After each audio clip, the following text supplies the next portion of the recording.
Hello, fellow time travelers. Today we are going to travel to 1783. This man, George Washington, will make a decision that will change the world. So he has just won the Revolutionary War. Unbelievable. He beat the greatest army on earth, defeated the Redcoats, and now we've won the war. But the celebrations are somewhat short lived because the country is in chaos. The Articles of the Confederation are quite weak, which means the government can't tax, can't enforce laws. And a lot of people said, we're going to have to create a new monarchy.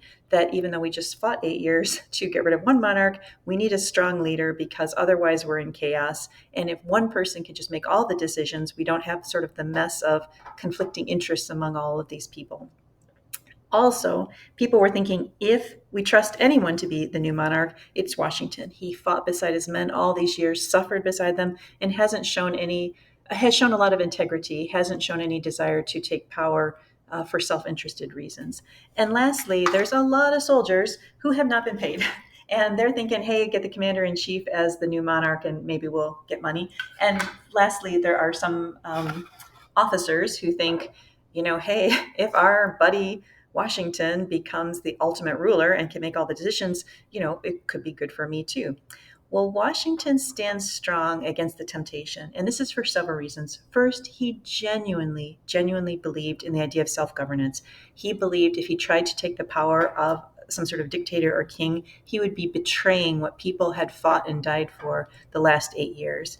He also saw people kind of wanted him to be like a Julius Caesar, but he saw Caesar as a warning because Julius Caesar had essentially undone centuries of democratic rule in Rome and had become a dictator. And he was much more, the person he much more admired was Cincinnatus, another Roman, after which our city Cincinnati is named, who was given great power in the time of a battle, but actually gave back the power once the battle was won and stepped away. And people were amazed by that. And Washington really respected that. He also realized he was going to be setting a precedent. So if he took this kind of power, then future leaders might as well.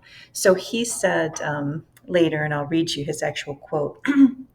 The establishment of our new government seemed to be the last great experiment for promoting human happiness, he later wrote, emphasizing his belief in the people's ability to govern themselves. And he does that again after he eventually becomes president, but after 2 terms, he steps away. So I just wanted to finish with kind of an interesting quote from King George III. I thought this was kind of cool. He said, if Washington really truly gave up power, he would be, quote, the greatest man in the world.